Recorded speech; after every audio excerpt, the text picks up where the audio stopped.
पिछले लेसन्स में औद्योगिक क्रांति की पृष्ठभूमि मतलब औद्योगिक क्रांति के बारे में आपने पढ़ा और औद्योगिक क्रांति के कारणों के बारे में आप पढ़ा। आखिर इंग्लैंड में ही औद्योगिक क्रांति क्यों होती है और औद्योगिक क्रांति होने के जो कारण है वो आखिर क्या रहे। ठीक है, अब आज की इस वीडियो में मैं आपको बताऊंगी कि ये जो 18वीं शताब्दी में औद्योगिक क्रांति होती है। देखिए, क्रांति का मतलब ये नहीं है, क्रांति का नाम जैसे ही हम सुनते हैं तो क्रांति मतलब एक जंग सी हो जाए, ये सब क्रांति का अर्थ नहीं है। क्रांति का सामान्य अर्थ है जो ये पुरातन व्यवस्थाएं चली आ रही है। व्यवस्थाओं का मतलब केवल वो निरंकुशवादी शासन इन सब से मतलब नहीं है। व्यवस्थाएं मतलब कुछ भी हो सकता है। जैसे हम पुराने जमाने से जो हम आप और हम जो भी कार्य करते आ रहे हैं और उन कार्यों का आज आकर अचानक परिवर्तन कर देते हैं, उस कार्यों में परिवर्तन कर देते हैं, यही कहलाती है क्रांति।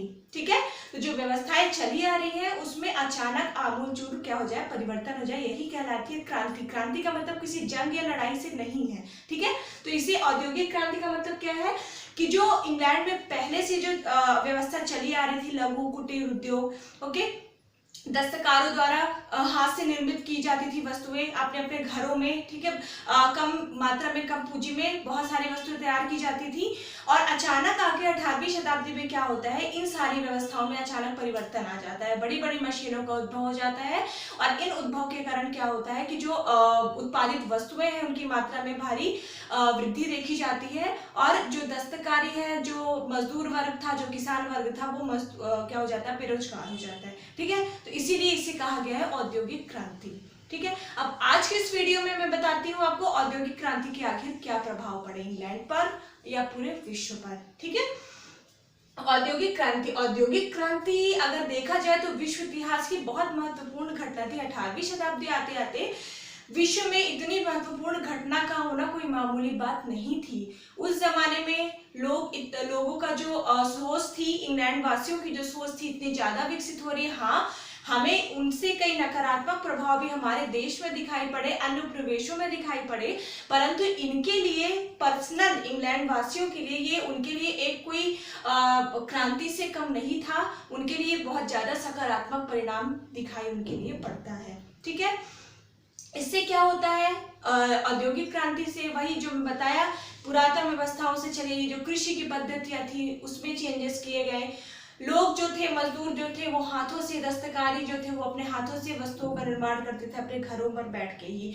उसका स्थान ले लिया बड़ी बड़ी मशीनों ने स्थान ले लिया। तो जहां पर पूरे दिन में 1 से 2 वस्तुएं तैयार की जाती थी दस्तकारियों द्वारा, अपने हाथों द्वारा पेंटिंग की जाती थी, कपड़ों में क्या डिजाइनें बनाई जाती थी, ये सब सारी चीजें मशीनों द्वारा क्या हो गई, एक दिन में कई कई लाखों, कई कई हजारों तैयार हो जाता था माल और उसे बिक्री के लिए भेज दिया जाता था। तो इससे इंग्लैंड वासियों का तो फायदा हुआ, लेकिन जो पूंजीपति वर्ग था, देखिए इससे स्पेशल फायदा हुआ जो पूंजीपति वर्ग था, जिसने अपनी पूंजी लगाई और पूंजी लगाने के साथ साथ जिन्होंने जो वहां का जो अधिकारी वर्ग था, जो मूलतः वहां का केंद्रीकृत शासन जो था, वहां पे जो केंद्र में बैठा हुआ था, उनको सबसे ज्यादा वहां पर क्या हुआ, लाभ मिला।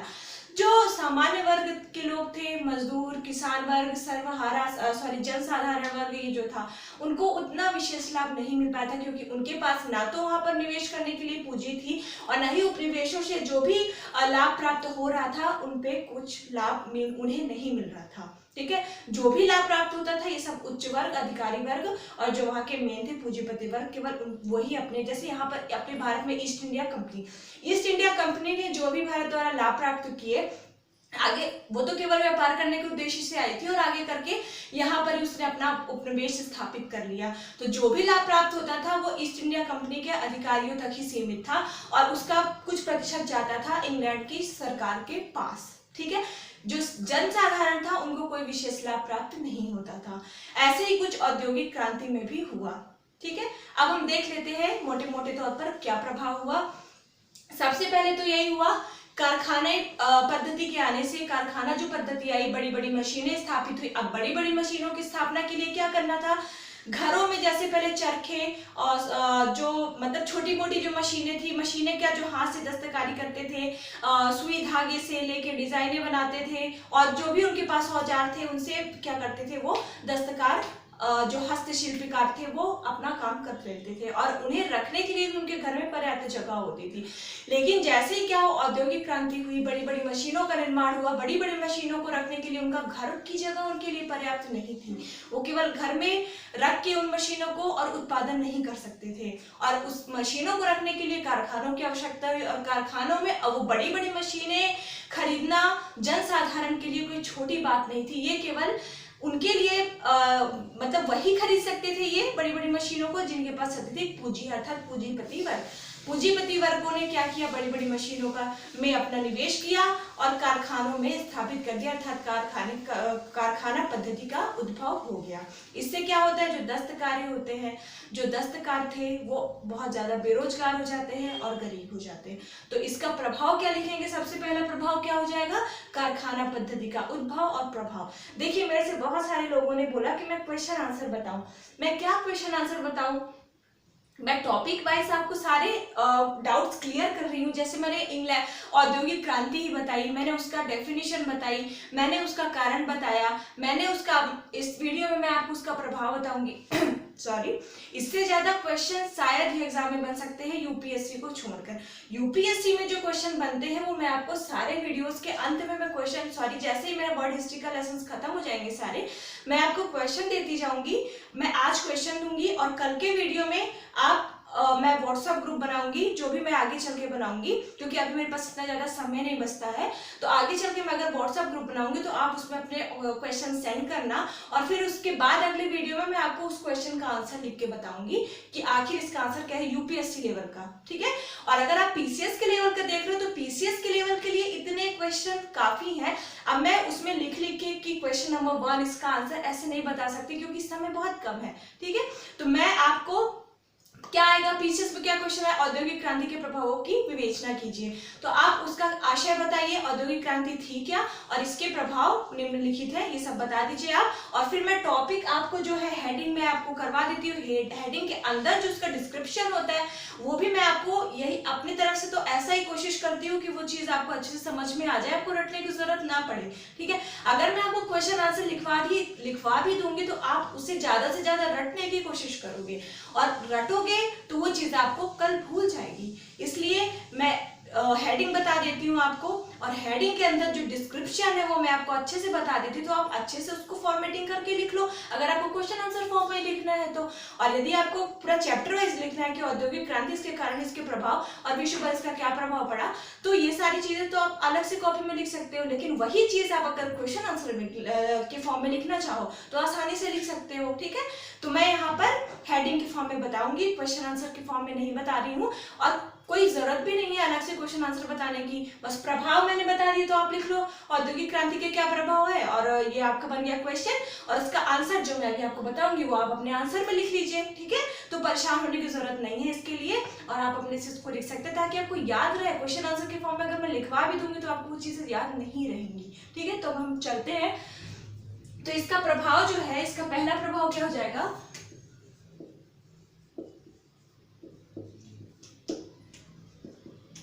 कारखाना पद्धति का उद्भव।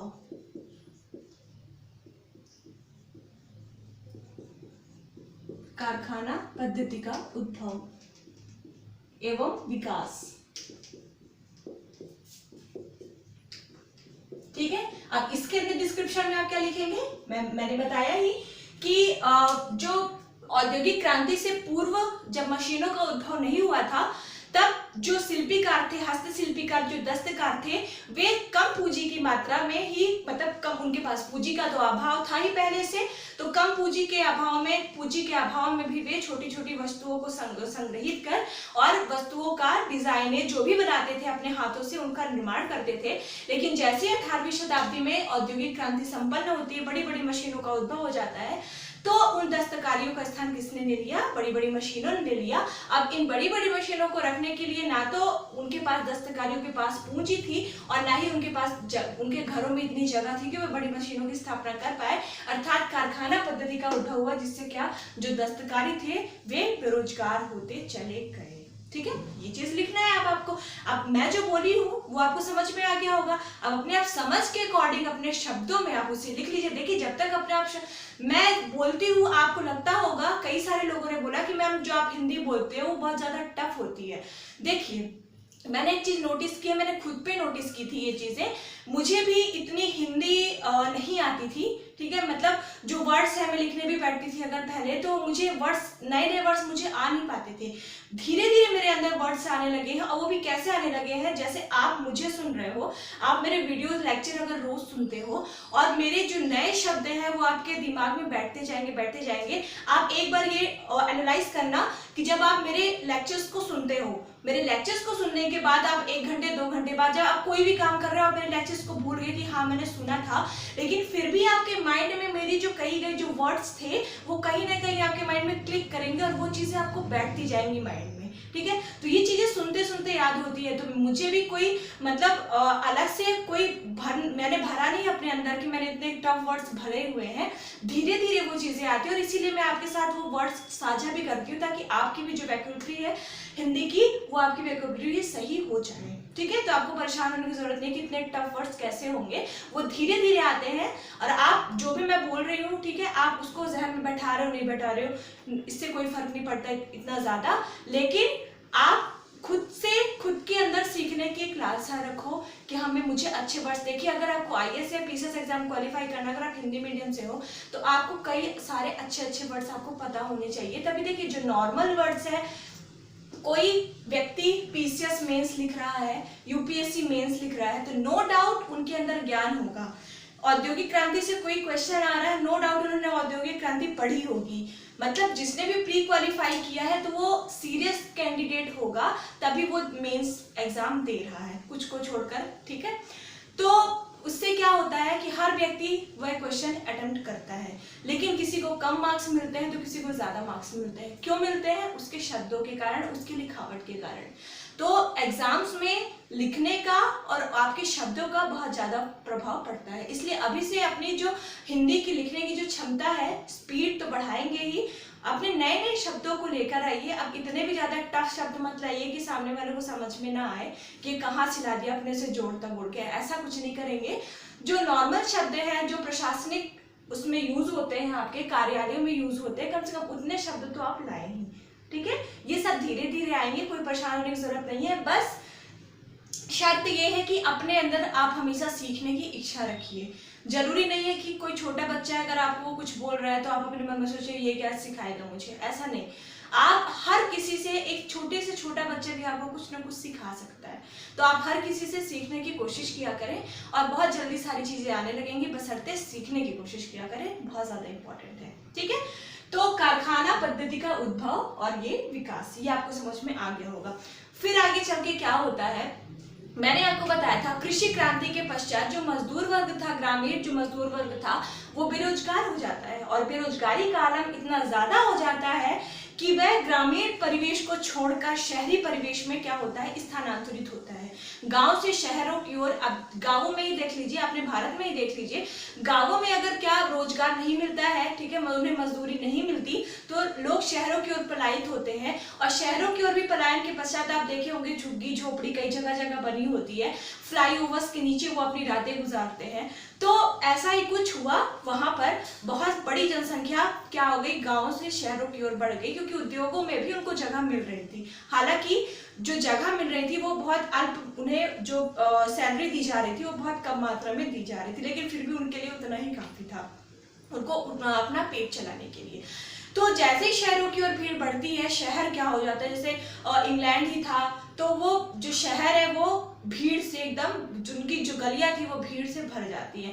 अब जब भीड़ से भर जाती है तो वहां के जो लोग थे, जो अधिकारी वर्ग था, जो पूंजीपति वर्ग था, उन्होंने यह सोचा कि इस भीड़ को हम एक ही शहर में इकट्ठा हम नहीं रख सकते, हम इसको अलग अलग जगह पे शिफ्ट कर देते हैं, इससे उनका भी भला होगा। थोड़ी उन्होंने भलाई भी सोची थी, इसीलिए उन्होंने क्या किया कि जो जहां पर कच्चे माल की प्राप्ति ज्यादा हो रही थी, कच्चे माल इन द सेंस जैसे कोयला, लोहा, इन सब की खदानें ज्यादा मौजूद थी, वहां पर आसपास उन्होंने शहर बसा दिए।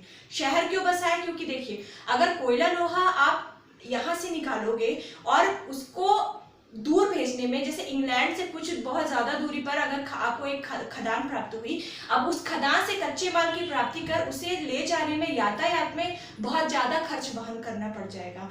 इसके लिए क्या किया गया, खदानों के पास ही आसपास ही शहरों का विकास कर दिया गया ताकि उनकी जो कच्चे माल की आपूर्ति है वो भी निरंतर होती रहे, लोगों की जनसंख्या, बढ़ी हुई जनसंख्या थी उसको भी नियंत्रित किया जा सके, अर्थात उनको भी बसाया जा सके। फिर उसके बाद बड़े बड़े, मैंने बताया ही था, समुद्र से घिरा हुआ था, बड़े बड़े बंदरगाह मौजूद थे, उन्होंने मतलब बसा दिए थे यातायात अपने आयात और निर्यात के लिए बड़े बड़े बंदरगाहों का उन्होंने विकास कर लिया था।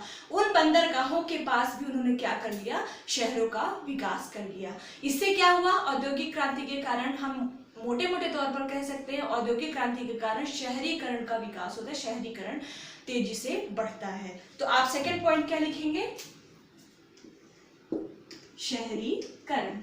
अब इसमें आगे मुझे व्हाइट बोर्ड पर लिखने की जरूरत नहीं है क्योंकि अभी मैंने इतना अच्छे से समझा दिया है। मैं आशा तो यही करती हूँ कि मैं अच्छा समझा पाई होंगी आपको और आपको समझ में आया होगा, तो मुझे इसके आगे लिखने की जरूरत नहीं है। जो मैंने आपको बताया वो आप खुद से भी लिख सकते हैं, तो इससे मेरा भी समय थोड़ा बचेगा और आप लिखोगे तो आपकी प्रैक्टिस भी होगी और आपको ये भी समझ में आएगा कि आपको वो चीज़ याद हुई है या नहीं हुई है। और अगर आप लिख नहीं पा रहे हो, याद नहीं हुई है, तो आप फिर से वीडियो को पीछे ले जाए और एक बार सुन के फिर से लिख ले, आपको वो चीज़ें कभी नहीं भूलेंगी। ठीक है, फिर आगे चलते हैं। फिर आगे यूरोप में, लगभग संपूर्ण विश्व में, खासतौर पर यूरोप में सामाजिक संरचना तो अव्यवस्थित थी ही। ठीक है, जो शासक वर्ग था, राजा का जो राज परिवार हुआ करता था, उनके बाद सबसे ऊपर क्या था, सबसे ऊपर राज परिवार हुआ करता था, राज परिवार। उनके नीचे क्या होता था, कौन होता था, कुलीन और पादरी वर्ग,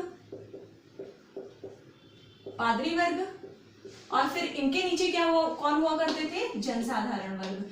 अब ये सब आपको बहुत अच्छे से ही समझ में आ गया होगा क्योंकि लगभग हर क्रांति में, चाहे आप इंग्लैंड की क्रांति पढ़ो, फ्रांस की क्रांति आपने पढ़ी है, लगभग हर क्रांति का जो मूल उद्देश्य था, हर क्रांति का जो मूल उद्देश्य था वो यही 3 भागों में जो ये विभाजित समाज था इसको ही खत्म करना था। ठीक है, तो जो समाज था, राज परिवार, कुलीन, पादरी, जनसाधारण, सीधी सी बात है इन्हें ज्यादा अधिकार प्राप्त थे, लाभ भी इन्हें ज्यादा प्राप्त होता था और जनसाधारण को इनकी अपेक्षा लाभ कम प्राप्त होता था। ठीक है, तो इस क्रांति के फलस्वरूप जैसे औद्योगिक क्रांति आती है, इनकी संरचना में परिवर्तन आ जाता है। इनकी संरचना में परिवर्तन अर्थात लाभ जो था वो केवल यहाँ तक सीमित था, पादरी वर्ग और कुलीन वर्ग तक ही सीमित था। जनसाधारण वर्ग केवल मजदूरी करके अपना पेट भर सकता था। लेकिन औद्योगिक क्रांति के कारण क्या होता है कि इनकी सामाजिक संरचना में भी परिवर्तन आ जाता है। क्योंकि देखिए, अगर आपको कोई आपको बड़ा कार्य करना है तो आपको सबको साथ में लेकर चलना होगा, नहीं तो आगे चलकर ये जनसाधारण जनसंख्या में तो अधिक थे ही। मान लीजिए अगर कल को इनके खिलाफ ये कोई क्रांति कर देते, क्रांति का बिगुल बजा देते या इनका विद्रोह कर देते, तो इनकी जो ये पूरी किया कराया था उस पर पानी फिर जाता। ठीक है, इस कारण क्या हुआ, इनकी सामाजिक संरचना में थोड़ा परिवर्तन आता है और जनसाधारण को भी कुछ अधिकार प्राप्त हो जाते हैं, मतलब योग्यता के आधार पर उन्हें क्या नियुक्ति दी जाने लगती है। तो अगला कारण क्या हो जाएगा, सामाजिक परिवर्तन। सामाजिक परिवर्तन के आगे लिख लेंगे आप। ठीक है, फिर क्या होता है, अब देखिए इंग्लैंड वालों को, उन्होंने वस्तुओं का निर्माण शुरू कर दिया। ठीक है, बृहद तौर पर, बड़े तरीके से उन्होंने वस्तुओं का निर्माण क्या कर दिया, प्रारंभ कर दिया। अब वस्तुओं के निर्माण के लिए उन्हें कच्चे माल की अधिक से अधिक आवश्यकता महसूस हुई। उपनिवेशों से भी कच्चे माल की आपूर्ति ठीक ठाक हो जाती थी, इंग्लैंड से भी होगी, लेकिन उपनिवेशों से बहुत ज्यादा तौर पे होगी, लेकिन फिर भी इतना ज्यादा इनका लेवल बढ़ चुका था, वस्तुओं का उत्पादन इतनी अधिक मात्रा में ये करने की सोच रहे थे कि इनको कच्चे माल की आपूर्ति होना थोड़ा एक डर सा था कि अगर हमें कच्चे माल की आपूर्ति ना हुई तो हमारी मशीनें, हमने ये जो इतना ज्यादा हमने पूंजियों का निवेश कर दिया, इसका क्या होगा। उसके बाद कच्चे माल के साथ साथ जो इनकी निर्मित वस्तुएं थी, जो वस्तुएं इन्होंने क्या की थी, बनाई थी, वस्तुओं को बनाने के बाद अब वस्तुओं को बना के ये केवल इंग्लैंड तक ही सीमित कैसे रख सकते थे, जब ये कच्चे माल को हर देशों से क्या कर रहे थे, आयात कर रहे थे। आयात क्या, जैसे अपने भारत में ही कच्चे माल जबरदस्ती नील की खेती कराई जा रही थी, व्यापारिक फसलों की खेती कराई जा रही थी, जबरदस्ती जब ये ले जा रहे थे तो उन वस्तुओं के निर्माण के बाद उन्हें बेचने के लिए बाजार भी तो होना था। ठीक है, बाजार भी क्या था, बाजार होगा तब तो वो वस्तुओं को बेच पाएंगे और लाभ कमा पाएंगे, जैसा कि भारत के साथ हुआ। जो भारत की जो हस्तशिल्प उद्योग थे उनका पतन हो गया, किसके कारण, इंग्लैंड से जो निर्मित वस्तुएं आ रही थी उन्होंने अगर, मैंने बताया आपको, अगर इंग्लैंड में वो वस्तु 1 रुपए की वो बेच रहे हैं तो भारत आकर वो उन्हें 4 रुपए में बेचते थे। बहुत ज्यादा शोषण किया है इंग्लैंड वालों ने, इंग्लैंड ने हमारे साथ, भारत के साथ। चलिए वो सब पुरानी बातें अब क्यों याद करें। तो क्या हुआ कि अब उन्हें बाजार विकसित करने के लिए भी क्या हुआ, जरूरत पड़ी अन्य देशों की। बाजार विकसित करने के अलावा जनसंख्या इतनी ज्यादा हो चुकी थी वहां की, जो गांवों में जनसंख्या शहरों की ओर बढ़ रही थी, तो जनसंख्या को भी शिफ्ट करने के लिए उन्हें जगह की आवश्यकता थी। समझ में आया, जनसंख्या को भी शिफ्ट करने के लिए उन्हें जगह की आवश्यकता थी। इसलिए उन्होंने साम्राज्यवाद अपनाया। ठीक है, उन्होंने क्या किया, साम्राज्यवाद को बढ़ावा दिया और साम्राज्यवाद को अपनाया। और जगह जगह, अगर आज उनके 2 उपनिवेश है तो औद्योगिक क्रांति के बाद उन्होंने अपने 100 उपनिवेश कर लिए। एक उदाहरण के तौर पर बता रही हूँ, अगर आज उनके 2 उपनिवेश है तो औद्योगिक क्रांति के बाद उन्होंने अपने 100 उपनिवेश कर लिए। इससे क्या होगा कि उन्हें कच्चे माल की आपूर्ति भी सही ढंग से हो पाएगी, जो ये वस्तुएं निर्मित करेंगे उन वस्तुओं को बेचने के लिए उन्हें वहां पर बाजार भी उपलब्ध हो पाएगा, और साथ ही जो बढ़ी हुई इनकी यहाँ जनसंख्या थी उसको शिफ्ट करने के लिए पर उन्हें स्थान भी मिल पाएगा। तो अगला प्रभाव इसका क्या होगा, साम्राज्यवाद का उदय।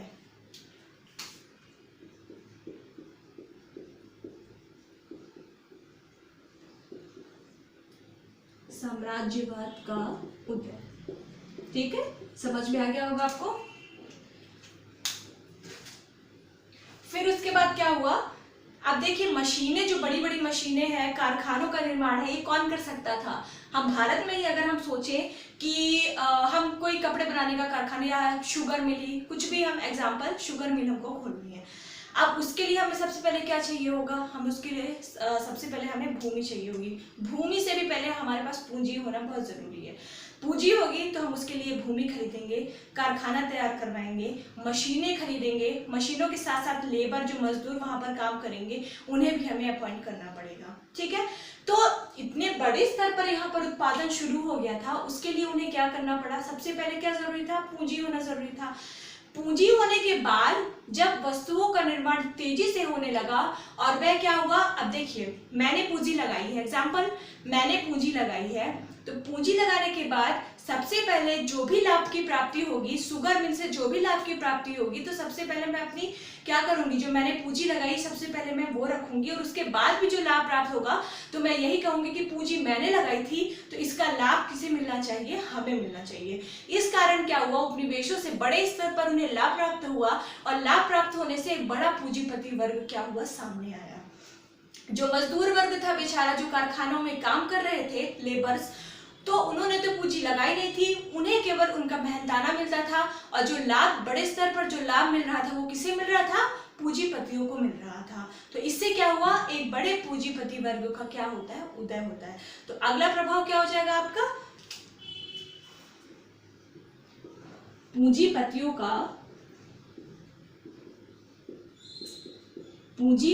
का उदय। ओके, आ गया होगा समझ में आपको, या विकास भी लिख सकते हैं आप। फिर आगे क्या हुआ, अब देखिए जो बेचारे मजदूर, जो हस्तशिल्पिकार, जो अपने घरों में वस्तुओं का निर्माण कर, औद्योगिक क्रांति से पूर्व जो अपने घरों में वस्तुओं का निर्माण कर अपनी रोजी रोटी चला रहे थे, ठीक है, अब बड़ी बड़ी मशीनें तो थी नहीं, तो जो वस्तुएं मिल जाती थी वही लोग क्या करते थे, खरीद लेते थे।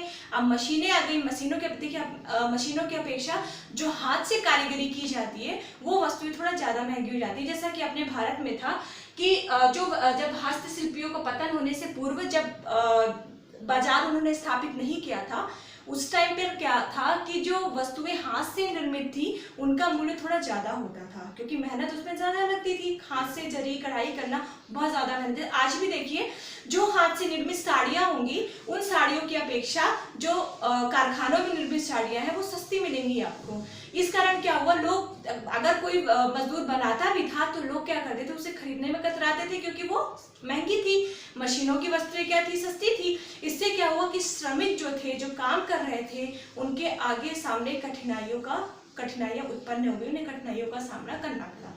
ठीक है, तो इसका एक और प्रभाव क्या देखा जा सकता है, श्रमिकों की समस्या या श्रमिक समस्या का उदय।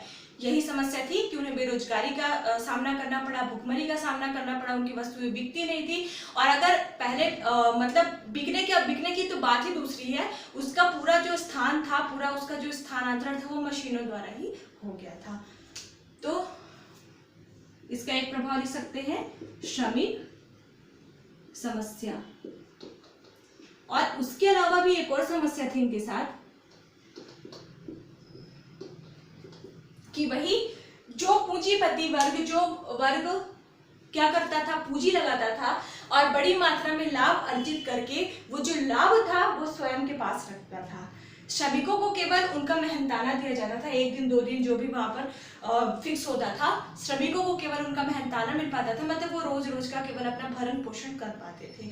जो पूंजीपति वर्ग था वो तो लाभ कमाता ही था, साथ साथ में और पूंजी निवेश करता जाता था, और पूंजी निवेश करने के साथ और जगह वो अपनी पूंजी लगा देता था। इससे क्या होगा, एक चेन सी बन गई थी और केवल लाभ क्या हो रहा था, उसी वर्ग को प्राप्त हो रहा था। इस वर्ग को केवल मेहनत थी, केवल इसे मेहनत थी और इसे केवल अपना मेहनताना प्राप्त होता था। तो श्रमिक समस्या का उदय इसका एक अगला प्रभाव हुआ। ठीक है, ये हो गए 6 कारण। और भी कारण लिख सकते हैं, साम्राज्यवाद का उदय हो गया। ठीक है, और इस टाइम पर समाजवादी विचारधाराओं का भी उदय हुआ। समाजवादी विचारधाराओं का मतलब है कि उत्पादन प्रक्रिया में जो उत्पादन हो रहा था, उत्पादन प्रक्रिया में मजदूरों की बहुत ज्यादा भागीदारी थी, बहुत बड़ी भागीदारी थी। अब जो निवेश कर देता है वो आखिर क्या करता है, कुछ नहीं करता, वो केवल अपनी पूंजी का निवेश करता है, लेकिन पूरी मेहनत क्या करते हैं। आज भी जाइए आप टेक्सटाइल इंडस्ट्रीज में जाइए, किसी भी इंडस्ट्रीज में जाइए, जो पूरा मेहनत है, जो पूरी मेहनत है, मशीनों को चलाना, देखरेख करना, ये सारा श्रमिक वर्ग करता था। तो उत्पादन प्रक्रिया में पूरी मेहनत जो थी वो श्रमिक वर्ग की लगती थी, इसके बावजूद जो लाभ प्राप्त होता था वो पूंजीपति वर्ग को ही प्राप्त होता था। और इसी को देखते हुए अनेक समाजवादी विचारधाराएं भी प्रस्तुत की गई। मतलब कि समाजवादी का मतलब कि जो उत्पादन प्रक्रिया है इस पर सभी का समान अधिकार हो। जो उत्पादन प्रक्रिया है, कोई विशेष पूंजी का, जो पूंजी जिसने लगाई है उसका कोई विशेष महत्व ना किया जाए, और जो उत्पादन के साधन हो उस पर सभी का समान अधिकार हो। तो एक और इसका प्रभाव लिख सकते हैं, समाजवादी विचारधारा का उद्भव। वही कि जो उत्पादन प्रक्रिया है, जो उत्पादन के साधन है, उस पर समान अधिकार हो सबका। और इसके कुछ विचारक भी सामने आए। उन विचारकों में प्रमुख थे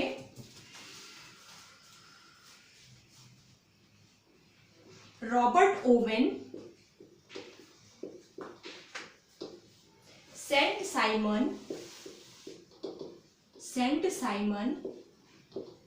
और लुई ब्लॉक। ठीक है, रॉबर्ट ओवेन, सेंट साइमन और लुई ब्लॉक। तो इतने सफिशिएंट है। अब देखिए इसमें अलग से कोई क्वेश्चन और आंसर लिखवाने की मुझे कोई जरूरत नहीं है। अगर आपको आंसर ही लिखना है तो आप क्वेश्चन पर इसको क्वेश्चन फॉर्म में कन्वर्ट कर दो और उसके बाद आंसर में प्रभाव, थोड़ी सी भूमिका डाल दो। भूमिका में आप पृष्ठभूमि या फिर उसका डेफिनेशन डाल सकते हो। भूमिका डालने के बाद आप प्रभावों को लिख दो, ये हेडिंग है, और हेडिंग के अंतर्गत जो भी डिस्क्रिप्शन आपको समझ में आया वो आप सारी डिस्क्रिप्शन लिख दो। मुझे नहीं लगता कि मुझे अलग से लिखवाने की कोई जरूरत है। हाँ, फिर भी यदि आपको समझ में नहीं आता है, अगर आपको नहीं समझ में आ रहा कि मैं आखिर क्या लिखूं, कैसे लिखूं, तो मैं आपको उसकी नोट्स प्रोवाइड कर दूंगी। टेलीग्राम मैंने बताया, ये टेलीग्राम मेरा एक ग्रुप है, आप उस पर सर्च करेंगे लक्ष्य ऑनलाइन क्लासेस, उसको आप सब्सक्राइब कर लेंगे तो मैं आपको सारे जो नोट्स है वो मैं आपको प्रोवाइड करा दूंगी, जो भी आपको जरूरत है कमेंट बॉक्स में आप बता देंगे, ठीक है। तो पढ़ते रहिए। Thank you very much, best of luck.